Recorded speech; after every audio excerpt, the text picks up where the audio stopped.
Yeah.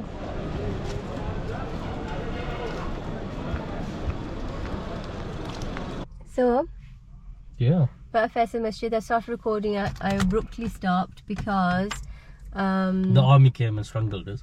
They did. no, because we bumped into some people from Sheffield. He said my name. I was a bit confused. Like, Where do you know him from? I don't.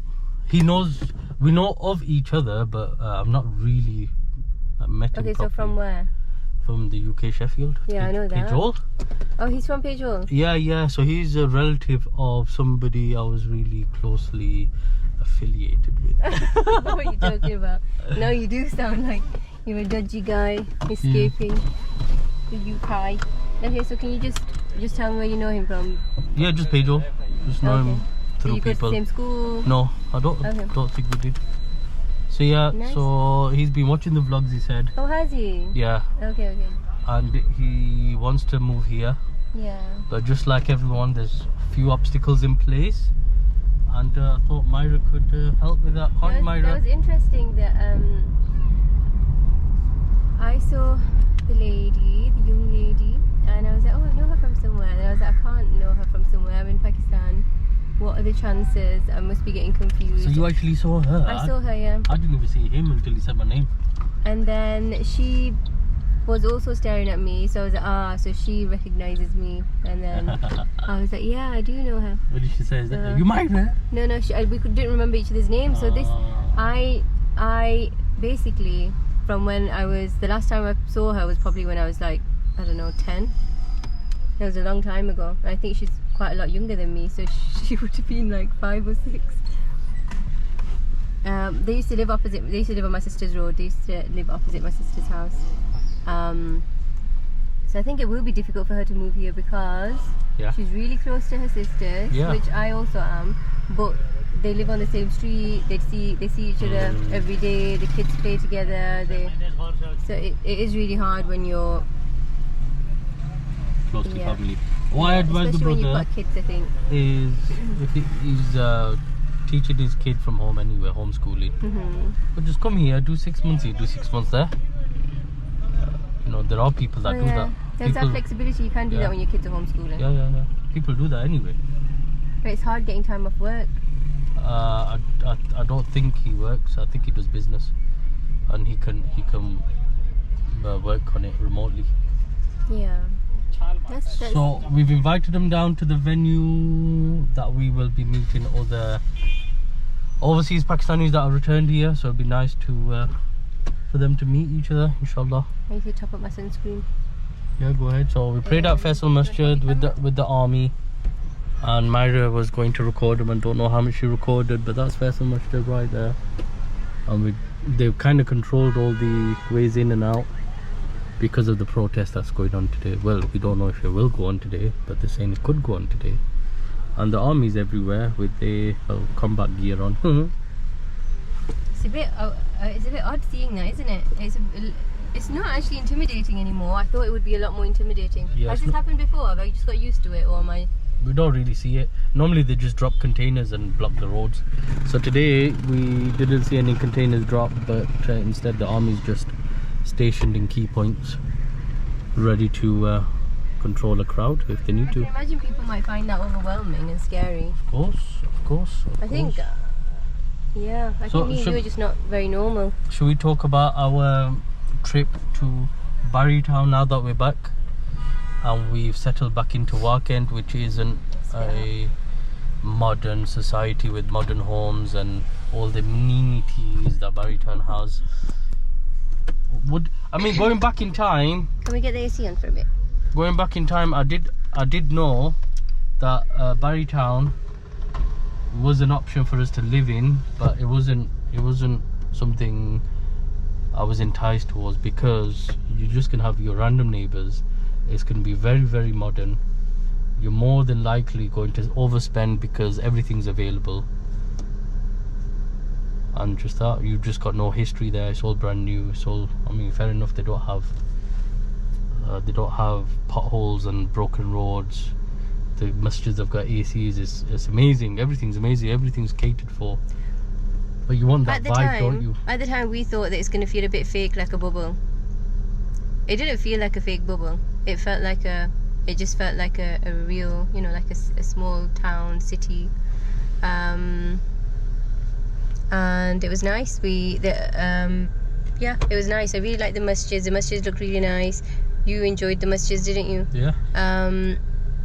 But going back in time, if you wanted to have a much easier transition, because people have that understanding that going from the west and coming straight to Pakistan, Bahria Town would be the place to stay. When we came straight to Rawalpindi, we had this idea that everything's going to be romanticized, it's all going to be nice, everyone's going to get along with each other, their neighbors are going to be lovely, they're going to be helpful, our family's going to be very helpful, we're just going to get along, we're just going to fit right in. That didn't happen. But in Bahria Town, people are just doing their own thing, nobody's disturbing each other. There are still families that do get along and visit each other, but that is something that you'd have to start off from scratch, and I guess that's what we've had to do anyway in Rawalpindi. And what I did like about Bahria Town is how the kids were able to play at night, play on the roads, walk around. We saw kids just playing in the park, right? And that was quite nice to see, because growing up in the UK we used to see that all the time, but then over time you don't see kids out and about. You know, you start to feel like it's not safe, especially after dark. You know, after dark you don't see any kids around, and here they were playing on the roads and stuff like that, so it seemed quite... Yeah, it's like that in Rawalpindi, nice. Kids are playing out till late in the parks. But there's not... Families are out, we didn't a vibe. We didn't walk into a proper community vibe, did we? A proper community feel. I think it was just because of the family politics, because of your family politics. That's why it was difficult for us. I think if anybody else was to move to Rawalpindi, I think the neighbours would be a lot more welcoming and nicer. It's because we were told, weren't we, by somebody that was trying to visit us, that your uncle, one of your relatives was telling them not to come and visit us. So then we were told by somebody else that actually he would have been telling the whole neighbourhood not to visit us. So we were excluded from very normal things like, you know, kajur in Ramadan or pakore in Ramadan. So our situation was very unique. Nobody else that we've come across has gone through something like that. So yeah, I think Bahria Town's really nice.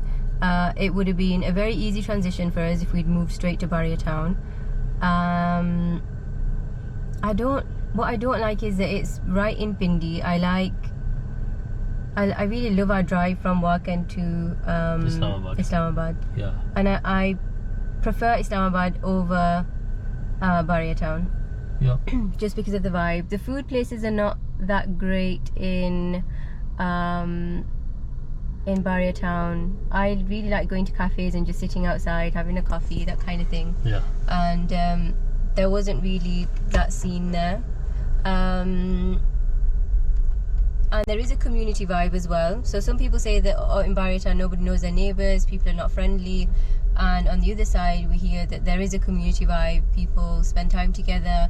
Like the family that we visited, they were saying that, you know, they had like a street party celebrating Imran Khan's birthday, and they called kids out and they were giving out like whole cakes to families.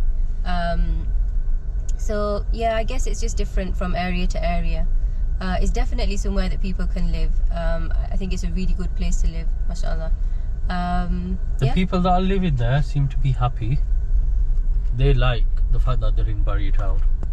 But even them, they don't want to drive out to Bahria Town because of the rough Rawalpindi road, the GT road, the southern area is there's a lot of pollution, open sewers and car pollution in general, fumes and everything, and it's really manic and busy.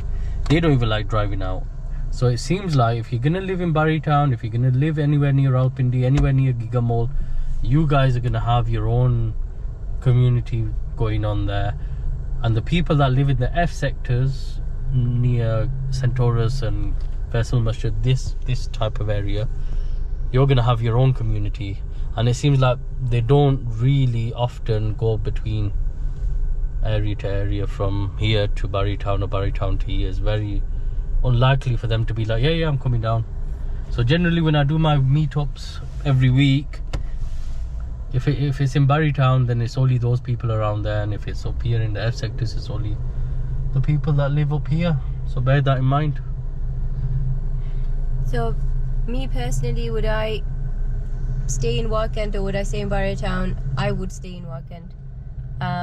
I really like going out and seeing all the fruits on those carts, and that feeling like I'm in Pakistan, where the floor is a little bit uneven, and there's nobody.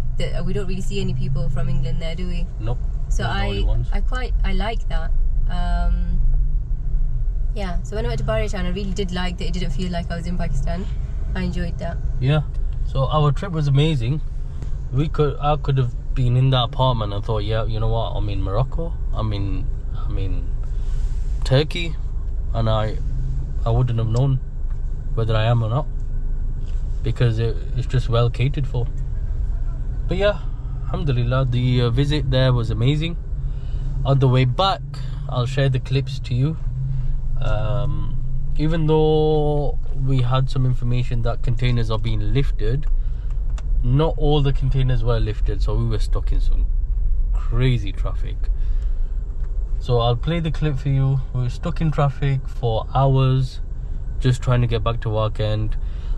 It was just a mile-long queue that otherwise would have taken 2 minutes at the normal national highway speed limit.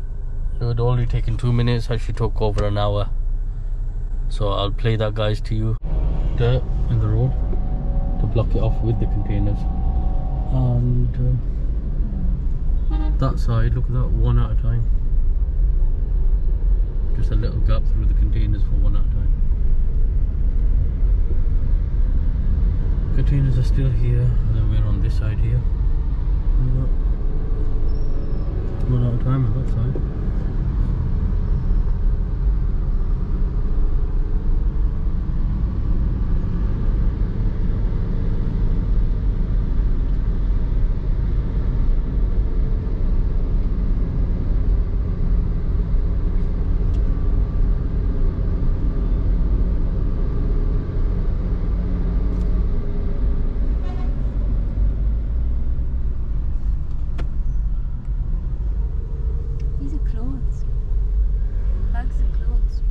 Be the clothes that people give to charity and end up here, get sold.